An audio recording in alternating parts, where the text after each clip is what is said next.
السلام علیکم ورحمۃ اللہ وبرکاتہ۔ الحمد للہ رب العالمین والعاقبۃ للمتقین ولا عدوان الا علی الظالمین۔ اعوذ باللہ من الشیطان الرجیم، بسم اللہ الرحمن الرحیم۔ والذین کفروا اعمالهم کسراب بقیۃ یحسبہ الظمآن ماء حتی اذا جاءہ لم یجدہ شیئا ووجد اللہ عندہ فوفاہ حسابہ واللہ سریع الحساب۔ آج سورہ نور کی 39 اور 40 نمبر آیت سے آج ہماری امثال القرآن سے یہ 31ویں جو ہے وہ مثال ہے۔ اللہ رب العزت سے دعا ہے کہ اللہ تعالی ہمیں عمل کرنے کی توفیق عطا فرمائیں۔ اس مثال میں اللہ رب العزت نے کافروں کے اعمال کی مثال بیان فرمائی۔ میں تھوڑا سا پیچھے جاؤں گا اور جو کافر جو ہے اصل میں کیوں کافر ہے، وجہ اس کی سب سے پہلے جو ہے اس کو یہ بات سمجھ لیں، اس درس کو ہم 2 حصوں میں تقسیم کریں گے۔ آج 31واں پہلا حصہ اور 32واں انشاءاللہ دوسرا حصہ۔ پہلی بات تو یہ ہے کہ دنیا کے اندر کوئی بھی معاشرہ جو ہے وہ ایسا نہیں ہے کہ جس معاشرے کے اندر 2 چیزیں یہ نہ پائی جاتی ہوں، اچھائی اور برائی۔ کوئی بھی معاشرہ ہے، اس معاشرے کے اندر یہ چیزیں پائی جاتی ہیں کہ اچھائی اور برائی۔ اور یہ بات یاد رکھیں کہ ذاتی طور پر دنیا میں مطلقاً کوئی چیز نہ اچھی ہے نہ بری۔ اس بات کو اچھی طرح سے سمجھ لیں کہ مطلقاً کوئی بھی چیز وہ نہ تو اچھی ہے اور نہ ہی بری ہے۔ تو مثال کے طور پر پانی ہے، پانی کو ہم پیتے ہیں تو وہ پیاس کو ختم کرتا ہے، پیاس کو بجھاتا ہے، تو وہ اس لحاظ سے اچھا ہے، مقصد کو پورا کرتا ہے۔ لیکن وہی پانی اگر ڈوبنے کے لیے ہو اور ایک بندہ پانی کے اندر ڈوب جائے تو وہ اس کے لیے پانی مضر ہے اور اچھا نہیں ہے۔ اسی طرح یعنی آپ یہ سمجھ لیں کہ بجلی ہے، اس کے ہزاروں کام ہیں، مقاصد پورے کرتی ہے، اگر کرنٹ لگ جائے اور مر جائے بندہ تو وہی بجلی اچھی نہیں ہے۔ آپ ہر چیز کو اسی طرح سوچتے چلے جائیں کہ بذات خود مطلقاً کوئی چیز اس دنیا میں نہ تو اچھی ہے نہ بری، لیکن اگر مقصد کو وہ چیز پورا کر رہی ہے تو پھر مقصد کے استعمال میں وہ چیز جو ہے وہ اچھی ہے، اگر مقصد سے ہٹ جائے تو بری ہے۔ اسی طرح میں آپ کو یہ بھی عرض کروں کہ شیطان جو ہے بذات خود نہ وہ اچھا ہے نہ برا، جب وہ مقصد سے ہٹا تو برا بن گیا، اور مقصد کو پورا کر رہا تھا تو اچھا تھا۔ مطلب یہ کہ دنیا کے اندر جو ہے ہر وہ چیز جو دنیا کائنات کے اندر موجود ہے وہ مقصد کو اگر پورا کرتی ہے، مقصد کو پہنچتی ہے، مقصد کا سبب پورا کرنے میں وسیلہ ذریعہ سبب بنتی تو اچھی، اگر مقصد پورا نہیں کرتی تو بری ہے۔ تو اسی طرح میری زندگی ہے، کیا میری زندگی اچھی ہے یا بری، وہ بھی بات وہی آئے گی، کیا مقصد کو میری زندگی جو ہے وہ پورا کر رہی ہے، اگر پورا کر رہی ہے تو اچھی، پورا کر نہیں رہی تو بری۔ اور یہ بات یاد رکھیں کہ اگر میری زندگی مقصد کو پورا نہیں کر رہی تو پھر خسارہ، اور اس زندگی میں میری اس زندگی کے اندر جتنی چیزیں استعمال ہو رہی ہیں، اولاد ہے، بیوی ہیں، بچے ہیں، مال ہے، دولت ہے، صحت ہے، جوانی ہے، وہ ساری زندگی اگر مقصد کو پورا نہیں کر رہی اور جتنی بھی چیزیں استعمال ہو رہی ہیں مقصد کے خلاف، وہ سارے کا سارا ویسٹ اور خسارہ، اور کتنا بڑا خسارہ ہے انسان سوچے تو عقل دنگ رہ جاتی۔ اور پھر آگے یہ دیکھیں تو مسئلہ اصل میں یہ تھا کہ اب مقصد جو ہے وہ بتائے گا کون؟ مقصد بتائے گا کون؟ کیا انسان یا مخلوق وہ خود بتائیں گے کہ مقصد کیا ہے؟ انسان بتائے، مخلوق بتائے، بتائے کون؟ بتائے گا مالک، بتائے گا خالق۔ کیوں؟ جس کی ملکیت، مثلا ایک بندے کا جو آپ سمجھیں کہ شادی حال ہے، مثلا مثال کے طور پر اس کی ملکیت ہے، ایک راہگیر چلتا ہوا آیا، وہ کہتا ہے کہ میں عقل مند ہوں، میں فلاں فلاں سارا کچھ، تو آپ اس شادی حال کو اس مقصد کے لیے استعمال کرو۔ اور اسی طرح وہ جو یعنی شادی حال ہے، اس میں آنے والے جو لوگ ہیں، جو انوائٹ کیے گئے، جو بلائے گئے، وہ کہیں کہ اس کا مقصد یہ ہونا چاہیے، یا پھر وہ مالک بتائے گا کہ اس کا مقصد یہ ہے کہ میں نے اس کو کس مقصد کے لیے بنایا ہے۔ شادی حال کے اندر دوسرا کام ہونے لگ جائے تو پھر خرابی ہے۔ مسجد جس مقصد کے لیے ہے وہی کام اگر ہو تو ٹھیک ہے، دوسرا ہو تو خرابی ہے۔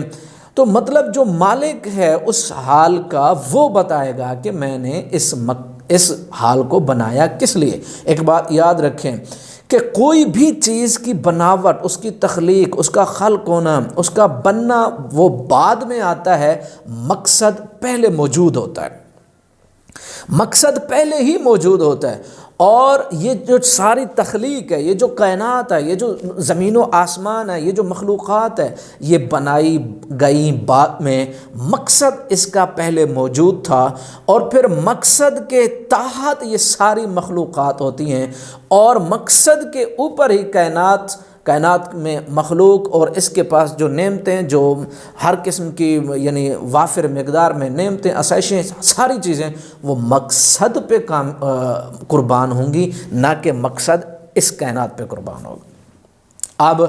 اب میں آپ کو یہ بتاؤں کہ انسان جو ہے وہ بذات خود مقصد کو جو ہے ڈیزائن نہیں کر سکتا، مقصد خود نہیں بتا سکتا۔ کیوں؟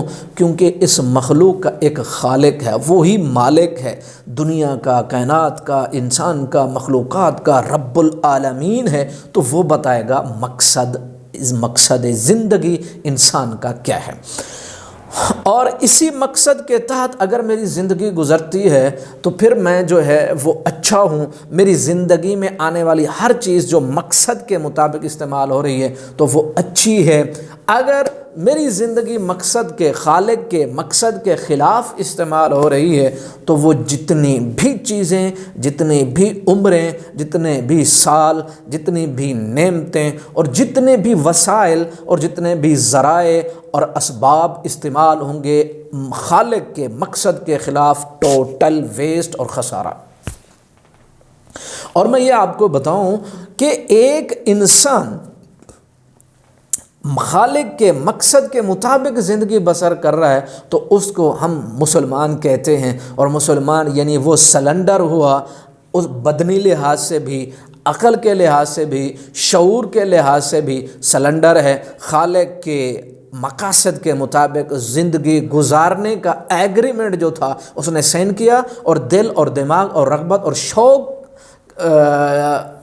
شوق رکھتے ہوئے، اور اس کو ساری چیزیں ادراک، پتہ، سمجھ، سارا کچھ ہے، اس کے بعد اس نے ایگریمنٹ سینڈ کیا اور کلمہ پڑھا، مسلمان ہو گیا، اور خالق کے مقصد کے مطابق زندگی بسر کرتا ہے تو یہ مسلمان ہے۔ اور دوسری جو زندگی ہے وہ اگر خالق کے مقصد کے خلاف ایک انسان جاتا ہے، انکار کرتا ہے، اس کا نام کافر ہے۔ اور یہ بات یاد رکھیں کہ مسلمان کسی شخص کا، شخصیت کا نام نہیں، یہ کریکٹر کا نام ہے، وہ دنیا میں کہیں بھی پایا جا سکتا ہے۔ وہ اگر خالق کو اور مالک کو اور اس کے مقصد کو مانتا ہے، تسلیم کرتا ہے، اور اللہ اور اس کے رسول کی شریعت پر عمل کرنے کی کوشش کرتا ہے اور دعویٰ کرتا ہے اور کوشش کرتا ہے، یہ مسلم ہے۔ اور دوسری سائڈ پہ کافر یا کفر کسی سوسائٹی کا نام نہیں، کسی معاشرے کا نام نہیں، کسی فرد کا نام نہیں ہے، یہ ایک کریکٹر ہے، یہ ایک کردار ہے، وہ کہیں بھی پایا جاتا ہے، کسی وقت بھی پایا جا سکتا ہے۔ جو اللہ اور اس کے رسول کا انکار کرے گا، اس کے مقاصد کو نہیں مانے گا، تسلیم نہیں کرے گا، اور یعنی الفاظاً بھی اور عقیدتاً بھی وہ انکار کرتا ہے، وہ اصطلاحاً کافر کہلاتا ہے۔ اور ایک بات یہاں بھی میں یہ بھی عرض کر دوں کہ انسان مخلوق کے اندر جرت ہی نہیں، اس میں استطاعت ہی نہیں، اس میں طاقت ہی نہیں کہ مقصد زندگی کو ڈیزائن کرے، مقصد زندگی بتائے۔ کیوں؟ کیونکہ اس انسان کے اندر جو ہے وہ جذبات محبت کے بھی، نفرت کے بھی، یہ متاثر بھی ہوتا ہے، اس کو بھوک بھی لگتی ہے، اس کو پیاس بھی لگتی ہے۔ جب بھی وہ سارے انسانوں کے لیے مقصد حیات بنانے بیٹھے گا تو لا محالہ یہ متاثر ہوگا کس سے؟ یا کسی رنگ سے، نسل سے، قوم سے، وطن سے، علاقے سے، اور یعنی جذبات سے، نفرت اور اپنے غصے کی وجہ اور محبت کی وجہ اور ہزاروں وجوہات اور آرزوئیں اور تمنائیں، خواہشیں اس کے سامنے ہوں گی۔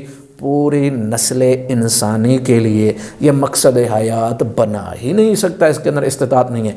بنائے گا کون؟ جو ان سارے جذبات سے، یعنی جو نفرت، محبت اور یہ اور فلاں اور مٹیریلسٹک ساری چیزیں، یہ مخلوق ہے، وہ بنائے گا جو خالق بھی، جو مالک بھی، اور پھر پوری نسل انسانی کے لیے جو مقصد حیات خالق بنائے گا، وہ ہر دور میں، وہ ہر وقت میں، ہر زمانے میں، وہ آنے والے زمانوں کے لیے، وہ ماضی کے زمانوں کے لیے، وہ مستقبل کے لیے، وہ حال کے لیے، وہ آنے والے عقل مندوں کے لیے، وہ گزرنے والے دانشوروں کے لیے، ہر انسان کے لیے کامل، مکمل، اکمل شریعت اور دین۔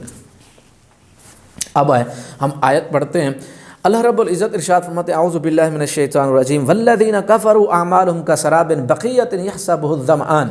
اللہ تعالیٰ ارشاد فرماتے ہیں کہ دیکھو وہ لوگ جنہوں نے کفر کیا، جنہوں نے انکار کر دیا خالق کا اور نبوت اور رسالت کا، اب یہ انکاری ہیں، انہوں نے کفر کر دی ہے، نہیں مانتے، ان کے اعمال قیامت کے روز جب آئیں گے ان کی صورتحال کیسی ہوگی؟ جب قیامت کے روز آئیں گے تو پھر ان کی صورتحال کیا ہوگی؟ جس طرح اللہ رب العزت ارشاد فرماتا ہے نا، اچھا اس کو آیت میں دوبارہ آپ کو سناتا ہوں۔ تو اللہ تعالیٰ ارشاد فرماتے ہیں، اعمالہم کسراب، سراب بقیۃ، سراب کہتے ہیں ایسا دھوکہ جو حقیقت نظر آ رہی ہے، یعنی جو چیز نظر آ رہی ہے وہ ہے نہیں، جو ہے وہ نظر نہیں آتی ہے، عجیب سراب ہے۔ یعنی آپ دیکھیں کہ دھوپ ہو، گرمی ہو، آپ روڈ پر جا رہے ہو، دور سے اگر آپ کی دور نظر ڈالیں تو روڈ پر ایسے نظر آتا ہے جیسے پانی ہو، آپ وہاں پہنچتے پانی ہوتا نہیں ہے، یہ سراب ہے۔ بقیت ایک بہت بڑا میدان، ایک بہت جس میں ریت ہو اور پھر وہ چمکتی ہو اور دور سے پیاسا انسان ہے، اس کو پانی کی ضرورت ہے، وہ پیاسا انسان جب آتا ہے دیکھتا پانی ہے ہی نہیں۔ اب یعنی ایک بندہ مر جاتا ہے، اس ساری زندگی اس کی یعنی کفر کی گزری، انکار میں گزری، اب وہاں جب وہ پہنچتا ہے اب اس کو اعمال کی ضرورت ہے، نیکیوں کی ضرورت ہے، فرما برداری کی ضرورت ہے تاکہ وہ جنت میں جا سکے، اس کو اقرار اور تصدیق اور ایمان اور ساری چیزوں کی ضرورت ہے۔ اب وہاں جب جائے گا تو پیاسا بھی ہے، وہاں جائے گا وہ مطلب سارے اعمال کی سارا کچھ بھی، میں یہ کیا اچھا یہ بھی ساری اچھائیاں میں کر کے وہاں پہنچا، اللہ تعالیٰ ارشاد فرمائیں گے یہ سارا سراب ہے جو تیرے دماغ میں تھا، کیونکہ تو نے انکار کیا تھا، تو نے اقرار کیا ہی نہیں تھا۔ اب جب جائے گا وہاں وجد اللہ عندہ، اللہ تعالیٰ کو پائے گا، اللہ تعالیٰ تو پورا حساب کر دیں گے۔ بقیۃ یحسبہ الظمآن ماء، اور پھر جب سراب یعنی سراب کی طرف جاتا ہے تو پیاسا آدمی جاتا ہے، وہاں دیکھتا ہے کہ پانی تو وہاں ہوتا نہیں، پھر کیا ہوتا ہے؟ حتی اذا جاءہ لم یجدہ شیئا، جب وہ وہاں پہنچتا ہے کافر انسان تو کچھ بھی نہیں ملتا اس کو، اور ووجد اللہ عندہ، اور وہاں اللہ تعالیٰ کی ذات حساب و کتاب کے لیے موجود ہوگی، تو پھر وہاں اس کا حساب ہوگا، واللہ سریع فوفاہ حسابہ، اللہ تعالیٰ اس کا پورا حساب کر دیں گے۔ اب یہ کافر کے اعمال کی مثال ہے۔ پوری زندگی اس انسان نے اپنی زندگی کہاں گزاری؟ آرزوؤں میں، تمناؤں میں، خواہشوں میں، پتہ نہیں کس چیزوں میں۔ یہ زندگی جو ہے یہ ایک سنجیدہ زندگی ہے، زندگی کا سارا پیریڈ جو ہے ایک سنجیدہ پیریڈ، سنجیدہ وقت ہے۔ آپ اندازہ کریں اس چیز سے کہ قیامت کے روز کا ایک دن 50,000 سال کا ایک دن ہوگا۔ قیامت کے روز ایک دن 50,000 سال کا ایک دن۔ ابھی دنیا کو انبیاء آئے اور جہاں سے تاریخ یہ شروع ہوئی 20 صدیاں گزری ہیں، 50,000 سال تو دور کی بات ہے، یعنی 20,000 گزرے تو 50,000 سال کتنی ایک لمبی زندگی، نہ ختم ہونے والی زندگی، اور یہاں اللہ تعالیٰ ارشاد فرماتے ہیں ایک انسان انکار کر کے جب آئے گا تو پھر اس کا ہوگا کیا؟ اللہ تعالیٰ تو پورا اس حساب کر دیں گے، پھر جہنم ہے۔ تو اللہ رب العزت ارشاد فرماتے ہیں فَوَفَّاهُ حِسَابَهُ، اس کا حساب ہو جائے گا مکمل، وَاللَّهُ سَرِيعُ الْحِسَاب، اللہ تعالیٰ تو جلد جو ہے وہ حساب کرنے والا ہے۔ اور جس طرح ایک معقولہ ہے کہ کُلُّ مَا هُوَ آتٍ فَهُوَ قریب، ہر وہ چیز جو آنے والی ہے وہ بہت قریب ہے، دور نہیں ہے۔ اللہ تعالیٰ ہمیں عمل کرنے کی توفیق عطا فرمائے۔ وَمَا عَلَيْنَا إِلَّا الْبَلَاغُ الْمُبِينُ۔